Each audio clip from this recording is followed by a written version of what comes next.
আসসালামু আলাইকুম রহমতুল্লাহি ওয়া বারাকাতুহু।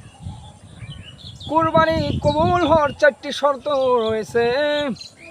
সেই 4টি শর্তের মধ্যে এক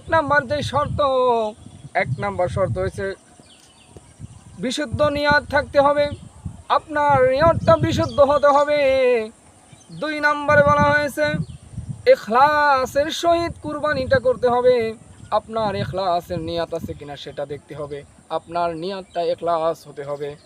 3 নম্বরে বলা হয়েছে শরীয়ত সম্মত হওয়া। আপনি যেই কুরবানিটা করবেন সেই কুরবানিটা হওয়া শরীয়ত সম্মত হওয়া। 4 নম্বরে যে শর্ত আপনার দিলে যে তাকওয়া ঠিক রাখতে হবে।